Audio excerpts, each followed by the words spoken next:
Welcome, my friends. You're here because deep down you know you were made for more. You're tired of watching life pass by, tired of starting and stopping, tired of feeling stuck at the same level. This channel is not about quick fixes or empty hype, it's about mastery. It's about building the kind of life that lasts. Here, we talk about the discipline that carries you when motivation fades. We embrace failure not as defeat, but as the classroom where growth begins. We show up consistently, brick by brick, to build something unstoppable. We trust the process when the results aren't visible yet. We choose wisely who we surround ourselves with, because purpose is contagious. And above all, we rise higher by serving beyond ourselves. If you're ready to master not just a skill, but your life, then you're in the right place. Let's get started. When you talk about mastering anything in life, the very first thing that separates those who succeed from those who stop halfway is not motivation, it's discipline. Motivation is good. Motivation is that spark, that rush of energy that gets you excited to start. But let me tell you something, motivation will fade. That fire you feel on the first day, it doesn't always last on the 100th day. Discipline is what keeps you moving when the excitement is gone. Discipline is what makes you show up when your body says, stay in bed. And your mind says, you can quit now. See, anybody can feel motivated when the sun is shining, when the road is smooth, when the crowd is cheering. But what happens when nobody's watching? What happens when it's raining, when you're tired, when your back hurts, when the people you thought would clap for you walk away? That's where discipline comes in. Discipline doesn't care about your feelings. Discipline is a choice. Discipline is a decision you make every single day, to show up, to put in the work, no matter what mood you're in. I'll give you an example. Think about an athlete training for a championship. On the first day, the gym feels alive. The weights don't seem that heavy. There's music, there's energy. But go back on day 30, day 60, day 90. Now it's not about excitement anymore. It's about repetition. It's about routine. It's about showing up when your muscles ache and your body says, I can't. The athlete who wins is not the one who was motivated the most, but the one who was disciplined enough to keep training long after the excitement wore off. Some of you start things and never finish because you rely too much on being motivated. You wait until you feel inspired to act, but mastery doesn't wait on your feelings. Mastery is built on discipline. If you only do what feels good, you'll never go far. The world doesn't reward good starters. The world rewards finishers, the ones who wake up early when it hurts, the ones who practice when no one's watching, the ones who keep knocking on the door until it opens. Discipline is a lonely road sometimes. It won't always look glamorous. Nobody claps for you at 5 in the morning when you're grinding in silence. Nobody cheers when you sacrifice a night out so you can study, work, train, or practice. But when the lights turn on, when the results show up, people call it talent. They call it a gift. No, it was discipline. It was the unseen hours. It was the quiet sacrifices. It was the decision to keep going when you had every reason to quit. And let me tell you, discipline doesn't just apply to one area of life. It's not just about sports, business, or school. Discipline is a mindset. It's how you treat your health, your relationships, your finances, your character. You can't master anything if you don't master yourself first. Self-control is the foundation. If you can't control your actions, if you can't stick to your commitments, how will you ever expect to master the bigger things in life? There are going to be days you don't feel like it. Days you don't want to practice, days you don't want to study, days you don't want to keep pushing, and that's exactly why discipline matters. Discipline says, do it anyway. Because the truth is, discipline creates freedom.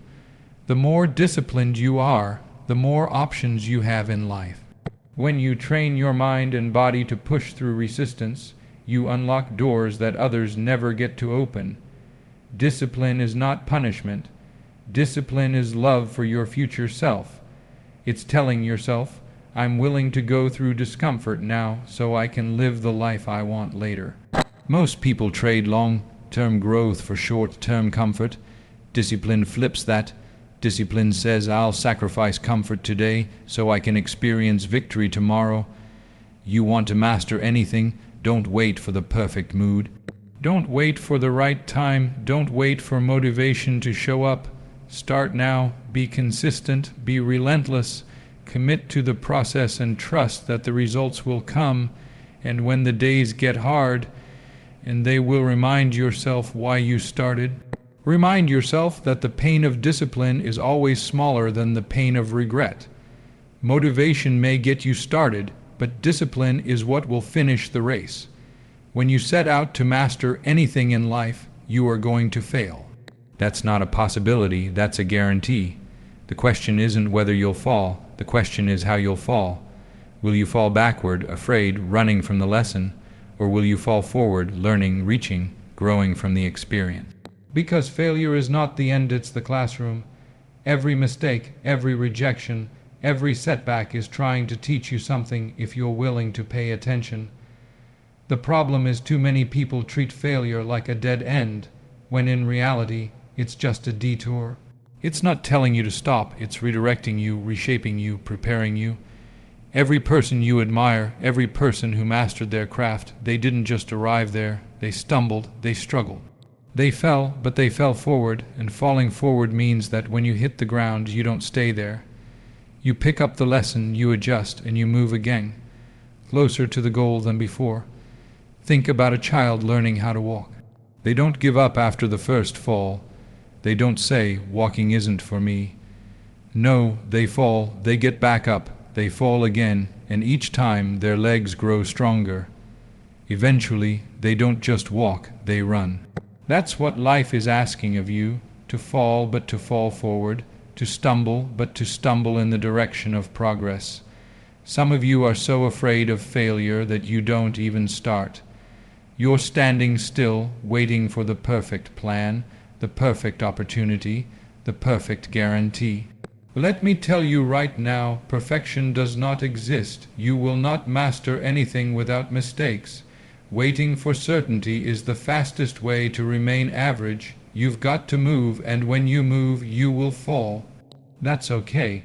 Just make sure you fall forward. Every great invention, every breakthrough, every success story you've ever heard was born out of failure. Edison didn't discover the light bulb on the first try. He found thousands of ways that didn't work. Each failure brought him one step closer to the solution. Falling backward would have meant quitting. Falling forward meant learning. That's the difference. And listen, failure will humble you. It will strip away your ego. It will test your confidence. It will expose the areas you need to grow. But don't run from that. That's the gift. That's the lesson that builds character.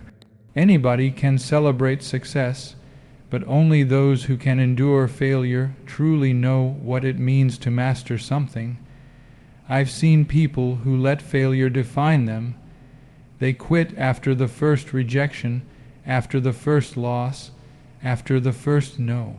And then I've seen others who took that same rejection, that same loss, that same no, and used it as fuel. They didn't just get back up, they got back up smarter. They didn't repeat the same mistakes, they adjusted, they refined, they came back stronger. That's what falling forward looks like. You've got to understand, failure is not final. You're not finished until you quit. Every setback is a setup for a comeback if you're willing to learn. So the next time you fall, and you will, don't waste time feeling sorry for yourself.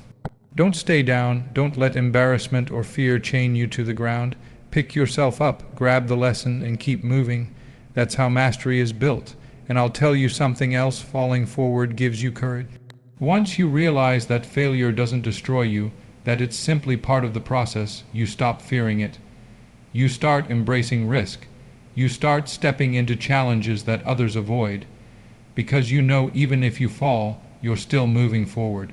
You're still growing. You're still becoming. That's the mindset that separates dreamers from doers. Dreamers think about success. Doers stumble their way into success. They get bruised, they get cut, but they keep moving forward. Because they know the only real failure is refusing to try. So don't be afraid to fall. Be afraid of standing still. Be afraid of never taking the shot. Be afraid of looking back one day and realizing you let fear keep you from discovering what you were capable of. Mastery requires motion. Motion requires risk, and risk sometimes means you're going to fall. But as long as you fall forward, you're still on your way. Fall forward, learn, rise stronger. Everybody wants success. Everybody wants mastery, but too many people want it fast. They want it now. They want to skip the process and jump straight to the results. But mastery doesn't work that way. Mastery doesn't come overnight. It's brick by brick, day by day. It's small, deliberate actions repeated over time that build something unshakable. Greatness is not built in a moment of inspiration. It's built in the grind of consistency. You see, the secret to success is not doing something amazing once. The secret is doing something simple again and again until it becomes unstoppable. Think about a wall being built. You don't throw up an entire wall in one swing. You place one brick at a time.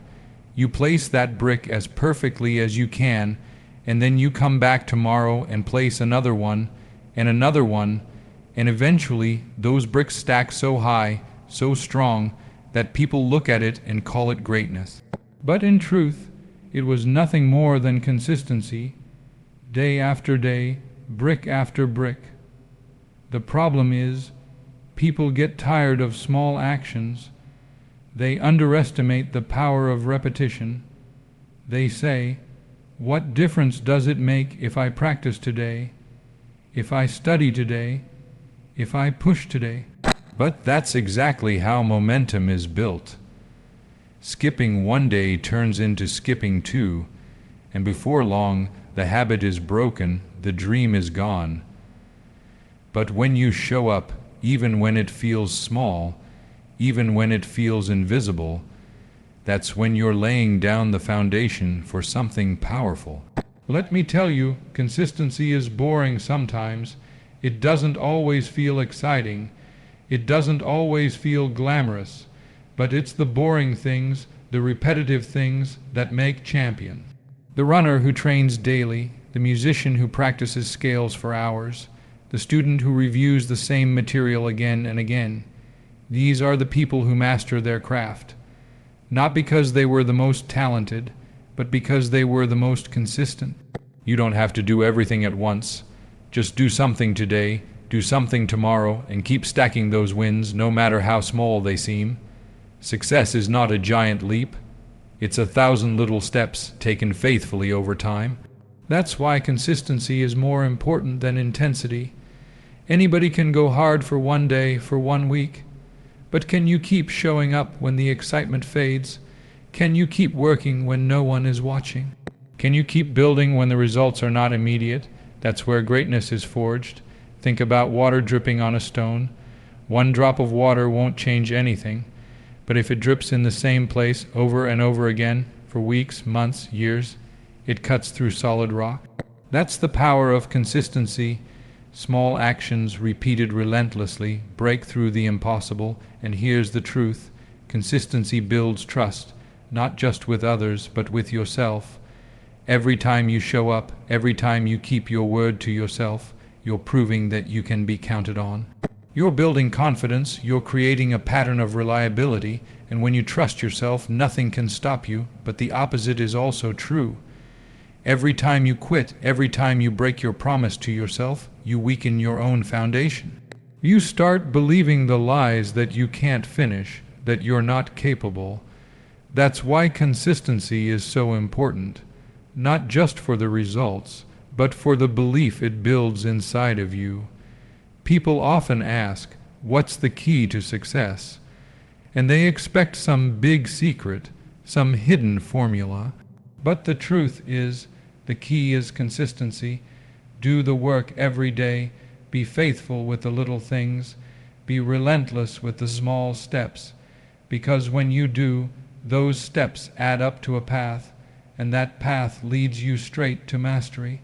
Consistency doesn't just build skills, it builds character. It teaches you patience. It teaches you discipline. It teaches you how to endure when life doesn't give you instant rewards. And that's why so many people fail. They can't wait. They plant seeds today and expect fruit tomorrow. But if you want greatness, you've got to water the seed, protect it, nurture it, and keep going long enough for it to grow. Don't underestimate what you can achieve with steady, consistent effort. Don't despise the small beginnings. Don't think that just because nobody sees you working today, it won't matter tomorrow, because the day will come when your consistency speaks for itself. The day will come when your results show up, and people will call you an overnight success. But you'll know the truth. It wasn't overnight. It was every night. It was every morning. It was every small, faithful step that built the greatness they now see. Mastery doesn't come overnight. It comes brick by brick, day by day. One of the hardest things you'll ever have to do on the road to mastery is to believe in what you can't see yet, to trust the process when the results are invisible, to keep planting seeds when there's no sign of harvest. That's where most people give up. They want proof before they act. They want guarantees before they commit. But life doesn't work that way. Mastery requires faith. It requires trust that the effort you put in today will bear fruit tomorrow, even if tomorrow feels far away. Think about a farmer.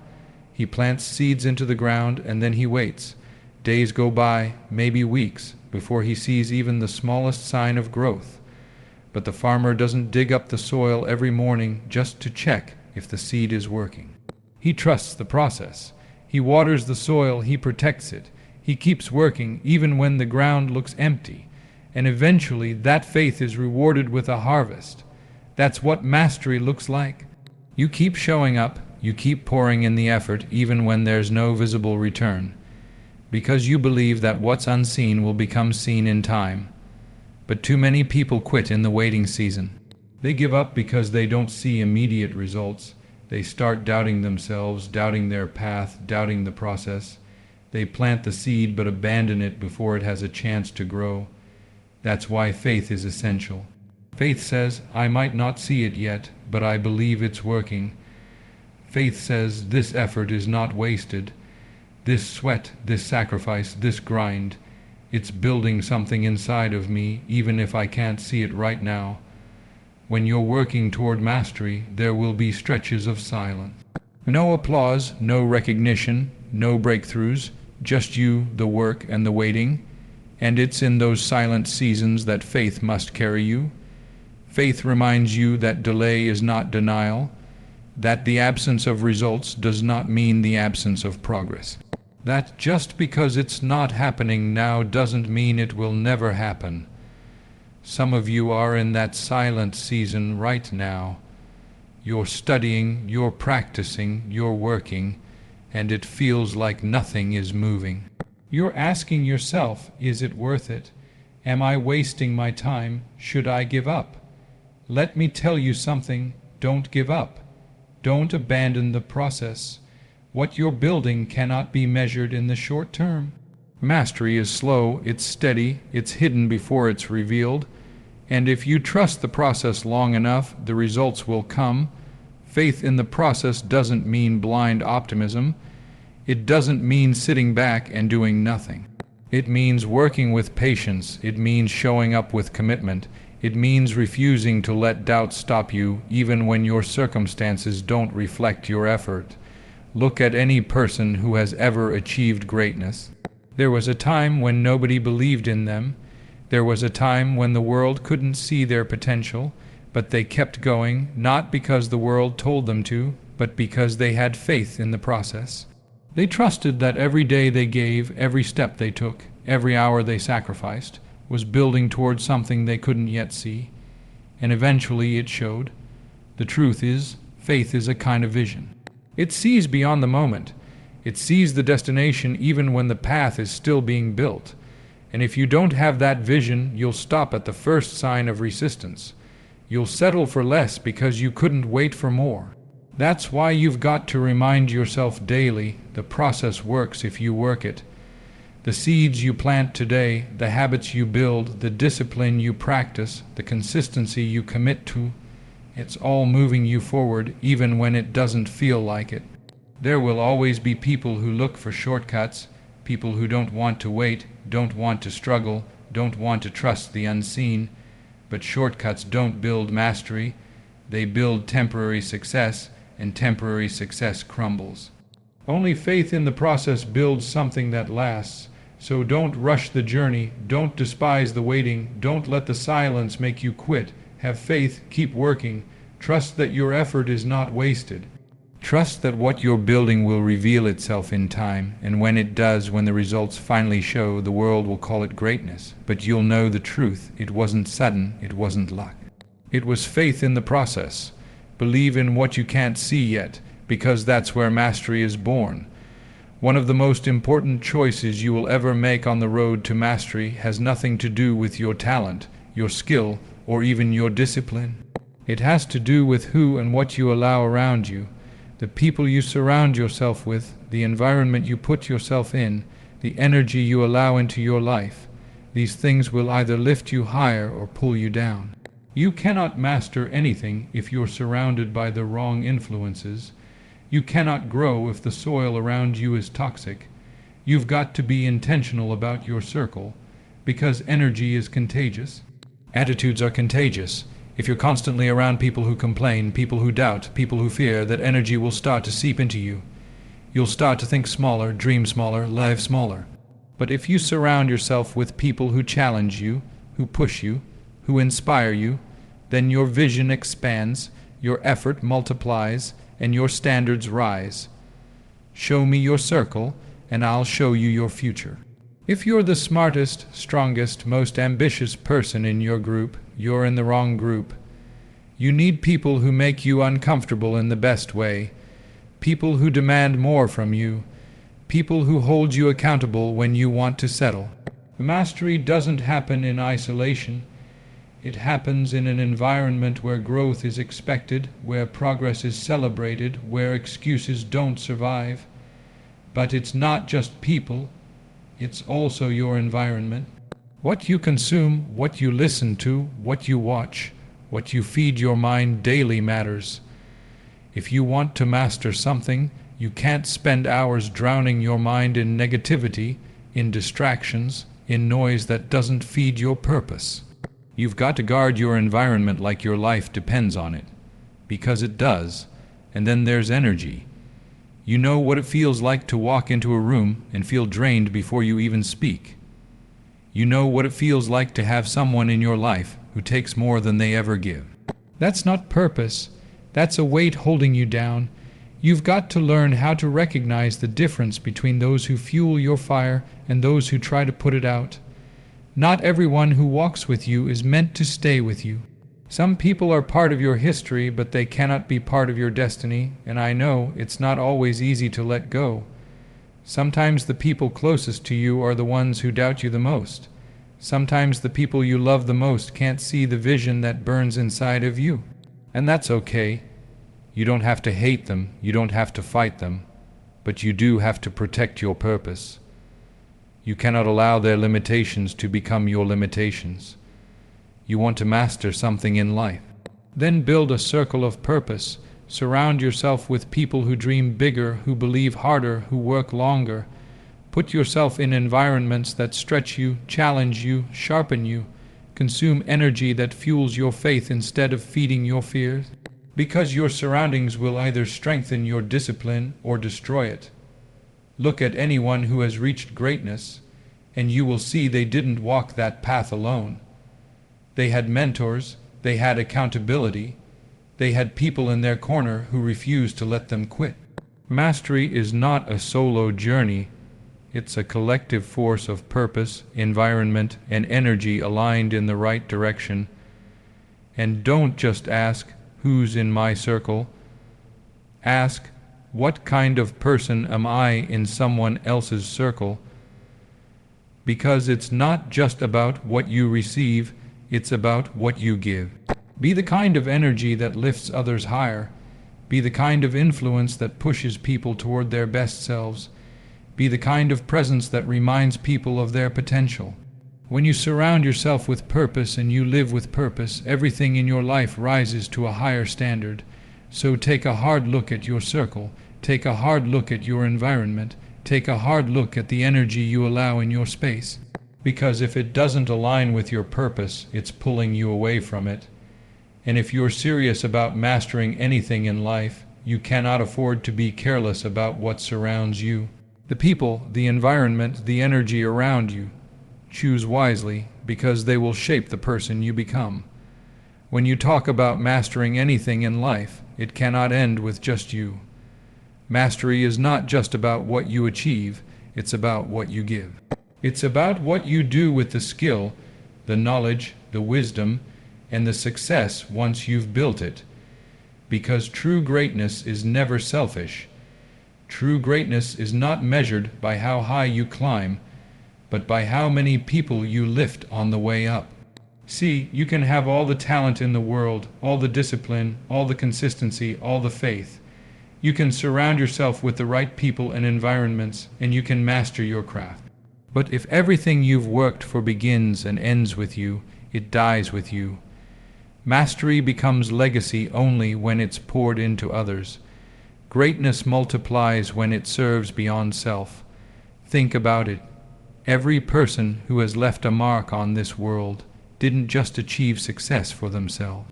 They gave back, they inspired, they taught, they served, and that's why their names are remembered. Not because of what they had, but because of what they gave. The truth is, the highest purpose of mastering anything is to use it as a light for somebody else's path. If you've learned discipline, teach someone how to build theirs. If you've overcome failure, show someone that falling forward is possible. If you've built consistency, inspire others to keep going when they want to quit. Because there's someone out there right now who needs the very thing you've already walked through. And sometimes serving beyond yourself doesn't look like a big stage or a massive crowd. Sometimes it's one person. Sometimes it's your family, sometimes it's your community, sometimes it's a stranger who just needed your encouragement. Mastery is not about showing the world how great you are. It's about showing the world how great they can become when you share what you've mastered. But here's the beautiful part. When you give beyond yourself, you don't lose anything. You gain more. When you teach, you grow deeper. When you serve, you expand your capacity. When you lift others, you find strength you didn't even know you had. Service multiplies not just the lives around you, but your own life as well. And you've got to understand, serving beyond self doesn't mean forgetting your own dreams or neglecting your own journey. It means aligning your success with a greater purpose. It means refusing to make life all about you. Because the truth is, fulfillment doesn't come from achievements alone. You can reach the top of the mountain and still feel empty if you climbed it just for yourself. But when you climb it so you can extend a hand and pull someone else up, that's when life has meaning. Ask yourself, who am I helping with what I've learned? Who am I inspiring with what I've mastered? Who am I lifting with the strength I've built? If the answer is no one, then the work isn't finished. Because mastery is not complete until it serves. Greatness isn't about applause, it's about impact. It's about walking into a room and leaving it better than you found it. It's about making sure that the time, the effort, the struggle you endured wasn't just for your own gain, but for the benefit of someone else. And when you start living like that, when you start mastering for the sake of giving, your life stops being small. Your influence stretches further than you ever imagined. The beautiful thing is, you don't have to be perfect to serve. You don't have to have it all figured out. Sometimes your scars, your struggles, your failures are the very things that give someone else hope. Sometimes your journey itself is the service. By being real, by being honest, by showing that mastery is not easy, but it's possible, you're already impacting lives. So yes, master your craft, build your discipline, keep your consistency, have faith in the process. Surround yourself with purpose, but don't stop there. Take everything you've built, everything you've learned, everything you've become, and use it to lift someone else higher. Because the highest level of mastery is not what you do for yourself, it's what you inspire in others. True mastery is not about what you achieve, but about how many lives are changed because you chose to serve beyond yourself. If these words lit a fire inside you, remember, mastery is a journey, not a moment. Stay disciplined, fall forward, be consistent, trust the process, choose your circle with purpose, and never forget to serve beyond yourself. That's the path to true greatness. If this message spoke to you, do me one favor. Hit that like button, share it with someone who needs it, and subscribe so you don't miss what's coming next. Together, we're building a community of people who don't just dream. They master, they rise, and they give. Your journey doesn't end here. It starts now.